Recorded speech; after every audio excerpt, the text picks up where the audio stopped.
Well, g'day. Our good friends Tony and Renai have decided to sell everything, quit work, basically retire, midlife retirement, and travel around our beautiful nation of Australia. They've gone out and bought their house on wheels, their caravan. Tony's upgraded his D22 Navlife Navara, and they're off and away. And their first trip, much to our pleasure, has been us as a first stop. So yeah, we've gone around, what did we do, about 17, or Tony and Renai have done about 1700 Ks. We've done about 1400 Ks in the last 2 weeks. We've dodged a lot of crap weather, but we've managed to have a pretty good time and seen some pretty mad spots. But anyway, might just get a little bit of insight on Tony and Renai's decision, or how they dreamed up this, dream, and how they've initiated it, and how they actually finally got on the road. So anyway, Tony and Renai will now take centre stage. Righto, so since our last adventure at Cape York, Tony and Renai are now on a massive adventure. So what I'd probably just like to know is when you actually decided to do this. I think we probably started to think about it seriously sooner doing this adventure than later, probably just before Cape York. We were both working jobs that, they were good jobs and we enjoyed them. We didn't love them, and we'd had a few issues in our family with medical problems, and it made us realise how important it is to do what you can when you can and get out there and enjoy what's here in this country. So we started thinking about it seriously then to do it now, and then since then we sort of mulled it over, thought about all the pros and cons, and decided that it was the right time for us. What about you, Tone? Who really instigated this thought process or this dream? Yeah, I think it was mainly Renai that pushed us to do it now. I think many years ago I said to Renai it was something that I wanted to do in retirement. So my dream was to work my rear end off and retire at 60, and then go and tour the country and whatnot. But Renai was the one that actually tightened the belt and got us to where we are now, basically. So and as she mentioned, there was a couple of reasons why we did it sooner than later. We had some health issues on both sides of our family, which were quite serious, and it just sort of made us think that what are we going to be like when we get to 60 ourselves? Are we going to need new hips or new knees, or is the big C going to come and touch us in some sort of way? We were in a position to be lucky enough to be able to do it now, lucky enough, if that's the right word. We don't have children, so it's just the two of us, so we didn't really have to make massive life changes, apart from sell everything we own. Sell our house and sell 90% of our belongings, put a few things in storage, and go on the hunt for a van, I think once we decided to do it, we just worked hard and saved as much as we could and sold a lot of things on Marketplace, banked everything, our dreams sort of come true. Yeah.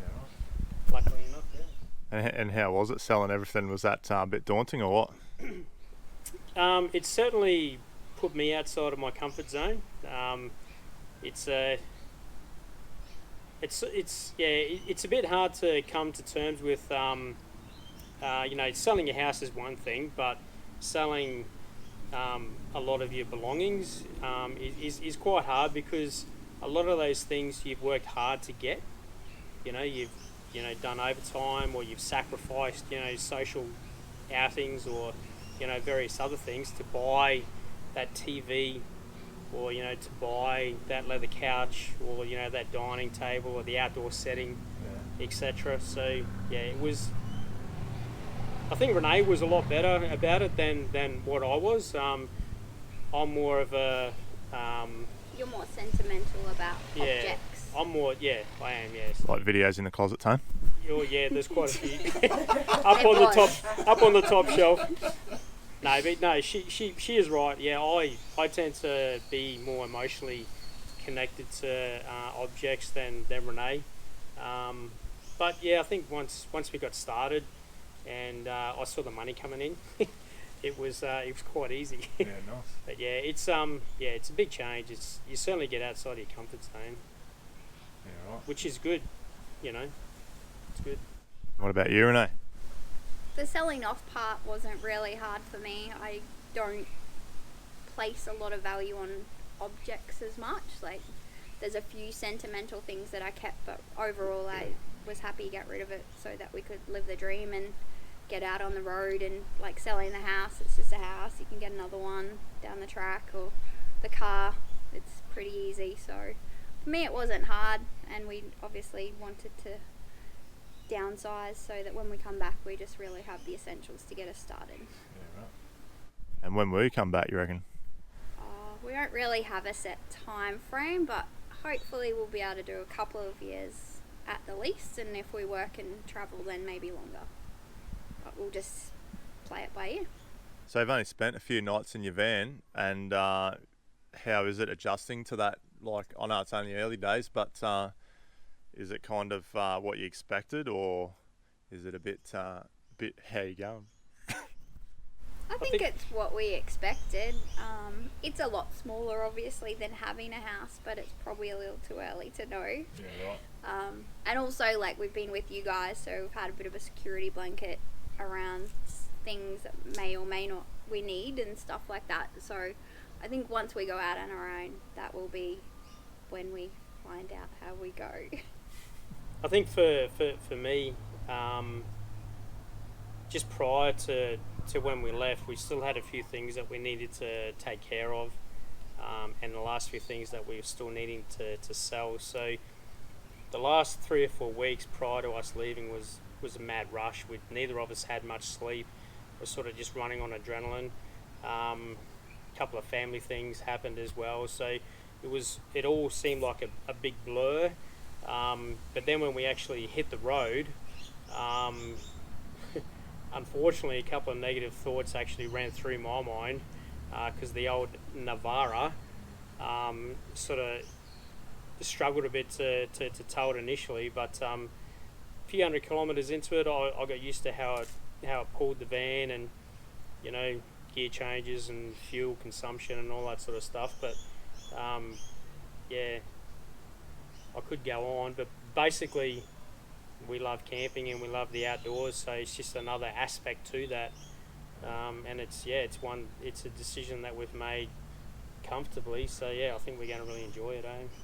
Well, it is quite daunting when you first start to tow things. I know I was peaking pretty hard, so yeah, that's definitely calmed down. And if you can calm down after 1,000, nearly 2,000 k's, then that's pretty good, because I've only just started to calm down now. When you commit to this, going from A to B, you don't have to get there in a rush. No.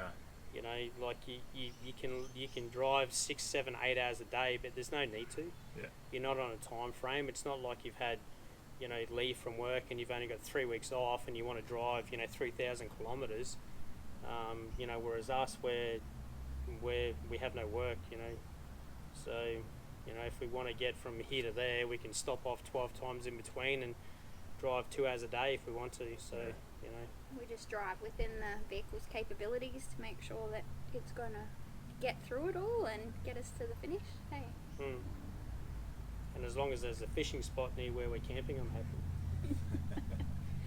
But you got to catch some fish. Yeah, that's true. Does it feel real yet? Not yet. I think being on holidays with you, it just feels like another trip that we've done previously. So I think once we're on the road for maybe a couple of weeks and we have a bit of time to ourselves, we'll probably start to think how big this is. But at this point, it just seems like we've taken time off work, caught up with you guys, done some camping, been and seen a few places, but probably, I reckon within a month we'll go, holy crap. Yeah, I think it's such a big life change for us, stepping out of our comfort zone. We've never done anything like this before. Camping with you guys we've done numerous times, and we've done 3 weeks, 4 weeks here and there, but it does feel like we're sort of on leave at the moment. Yeah, right. So just smashing a fair bit of whiskey, and we've got ribs smoking now, so So we're going to go check soon. Darling, do you have another question? More an observation. So from when we first met them at Byfield to now, the levels, like they've gone from, the 22nd story of a building down to about the 2nd story. So do you feel that within yourselves that already, just not having to work and not having those commitments, that you're already stressing less, or you just, it's Well, a Tony totally said different way Renai of was looking nicer. at life? Yeah. And he said I was nice, Oh, yeah, so meaning that I wasn't nice before. Renai turned nice in the last 2 weeks. But definitely I feel very relaxed, and we've had a great couple of weeks camping with you guys, and it's, I guess, given us the chance to figure out what works for us as well before we're on our own, and knowing things like the water and that, making sure we've got enough. And so it's been good to have that time with you, and I guess if we're short or we need something, we've relied on you, so it's been really good, and we've just taken it pretty easy and really got into relaxing. It's great. Yeah, and I think because we left Brisbane and we were meeting you guys at Five Rocks, or at Byfield, we were running late when we left, so we just had to hightail it straight up here, and that I think was on our minds, and had our stress levels up to about here, pretty much the entire drive up, and then being concerned, I was, Renai was on the phone on Wikicams trying to find where we could fill up with water before we met you guys, and but yeah, no, you're right, we have relaxed quite a fair bit since then. You were tossing and turning between a soft floor camper, a hard floor camper, and you've ended up with a hybrid. So what actually made you land with this? What was the decision-making process around that? I'm really interested. Well, initially we thought we'd just do like soft floor because it was going to be cheaper, and we were trying to do it on a budget, or probably a bit too low a budget. And as we thought about it more seriously, we then went to a hard floor camper trailer, and I don't know, I think we just thought about weather and things like that and security, and we progressed to this, and we both agreed that it probably will suit our needs a bit better for longer, and especially because we will be working on the road as well, so we need to be a bit more contained like a home. And so it just progressed, and eventually we went from looking at something quite budget, 5 to 8k, to a lot more, obviously, but it is our home, and we can pull up anywhere and pretty much just get straight in it and sleep. So if the weather's really bad, we don't have to set anything up, and just has all of what we need inside in those conditions. So yeah, and I guess initially we've always been camping in a swag, or in most recent times we had an ice tent, just like you guys as well. So I think that was our main mindset in terms of how we normally camp as well. So once we got our head around the fact that we were selling our home and we were living on the road, that made us take the next step to start looking at camper trailers. And we decided on this one. Every individual and every couple have their own needs as well. So this sort of thing suited us, the best. We hunted around for this one, and we found one, luckily enough.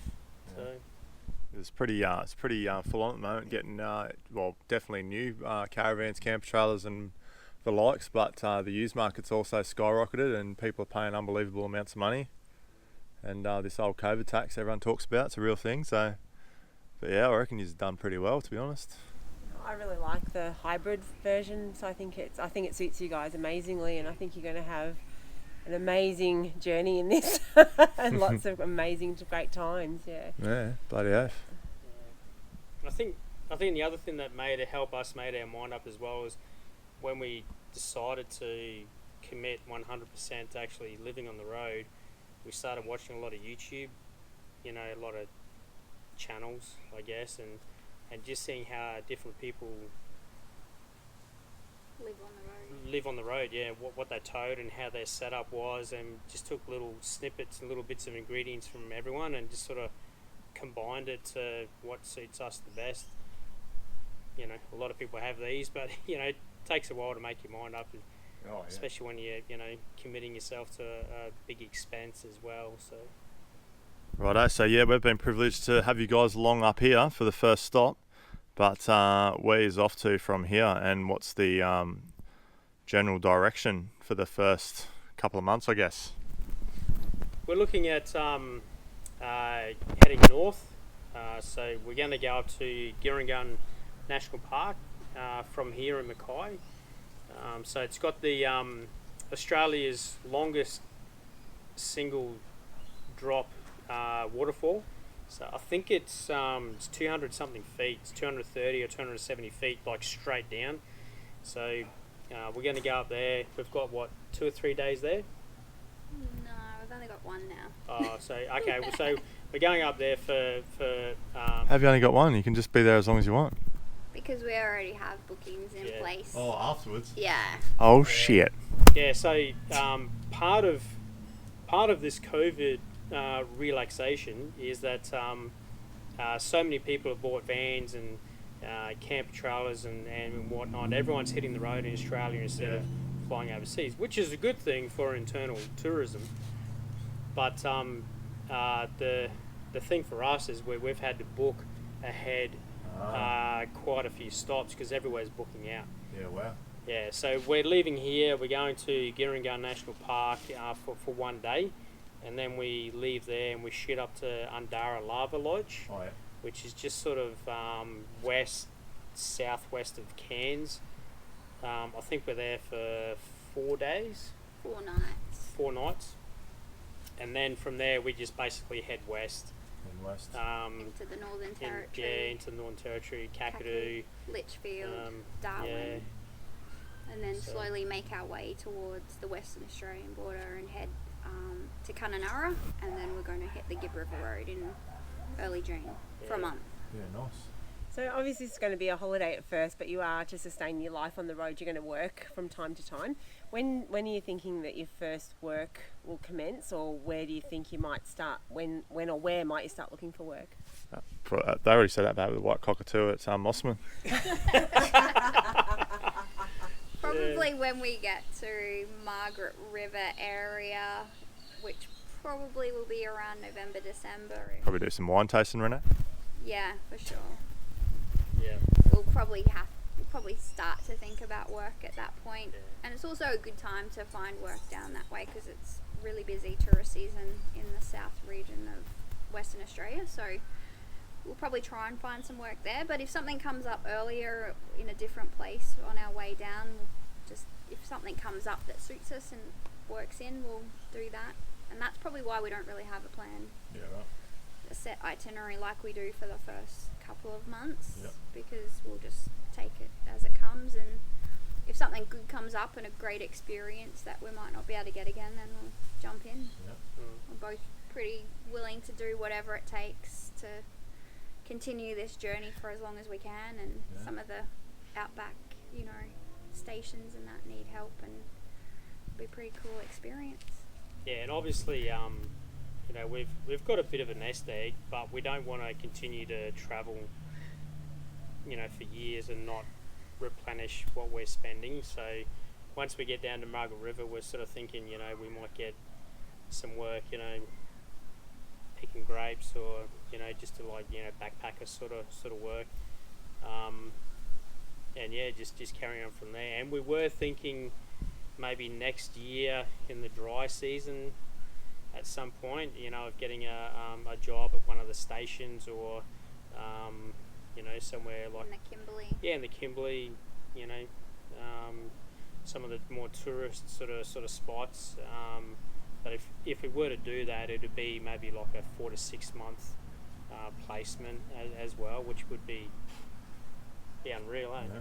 It'll still be an experience, and you get to see places that we may have missed on our way around, because you find out lots more information from the locals, and you get to experience it like a local. So it'll be a pretty cool experience, and there's heaps of jobs up there for the tourist season every year, and if you're willing to get in and do whatever is on offer, then you won't have any trouble.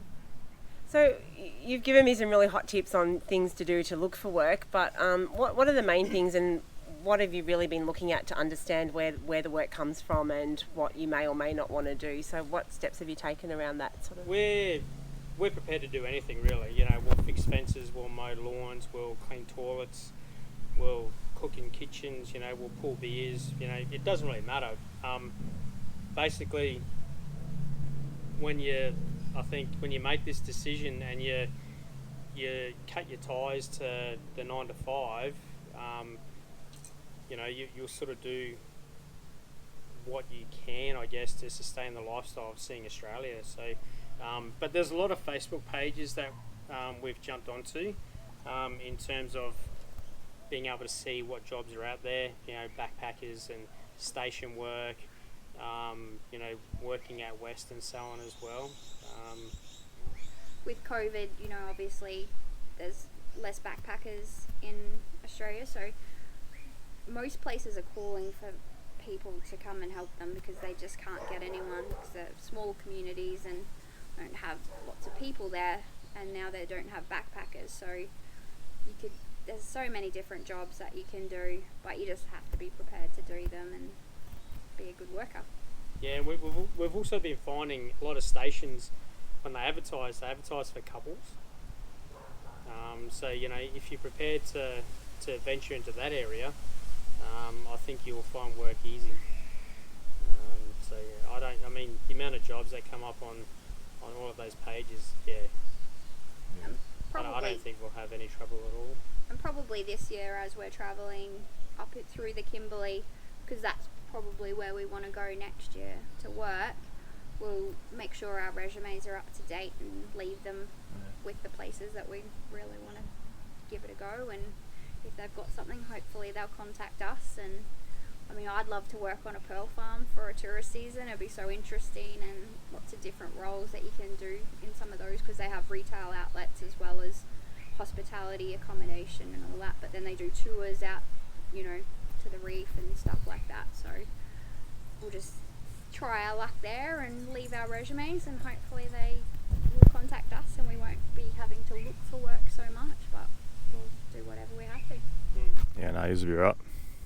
Well, they've just got a couple of days left before they leave, and leave us anyway. And who knows where we'll be seeing them next time. But we're pretty stoked that you chose to come up here to see us first, and didn't quite go to plan with the shite weather, but we managed to make the best of it and got out and saw a few places. But that's just like literally the opening of the door for you two. So I know me and Michelle wish you the best, and I'm sure it's pretty shit, but we're super excited for you, wishing you all the best, safe travels. Can't wait to catch up with you on the road. In your language. I know you just said it, so. Where's the script for this, guys? There's no script. We all No script, Paulie. Thanks, guys. We really appreciate all that you've done for us while we've been here. We've been so lucky to get to spend this time with you. And just, I don't know, you've looked after us, you've fed us, you've homed us, you've bloody sent us on our way with some good food as well. And you've shown us Mackay as well. We really can't thank you guys enough, and we really appreciate all that you've done for us. So. And I really appreciate you guys holding off on Five Rocks for like 2 years until we made it up. Really appreciate it. Yeah, it was a bit hard for me personally, Tone, but I knew you wanted to be there, so I was like, nah. I even got who wanted to go? Someone wanted to go in the last 6 months, and I said, nah, can't go. Oh, that's right, it was Marie and Lee. They wanted to go, and I'm like, nah, can't go just yet. I'll let you know when we go. But anyway, now it's open slather. But anyway, well, ching ching. Yep, ching ching. This is a definite cheers. Best of luck, safe travels, massive adventures. Yeah. I'm going to miss you We're going to miss terribly. you guys. Thank That'll you. be for tomorrow, all the sadness. And just have a wild time. We will. And Thank you. no doubt we will meet up somewhere, sometime. Yeah, I know. Someplace. Who knows where? Place. Off in the sunset. For spooning. A bag's a little spoon. Big spoon. Can I be Oh, well, a knife? thanks for coming on my trip. And Oh, yeah. So if anyone's looking for an awesome tour guide around Mackay and the Mackay region, the Whitsunday coast, Tim Rumbo Tours is the fella to call. So 555 reasonable 555. reasonable rates and Check out our rating on TripAdvisor.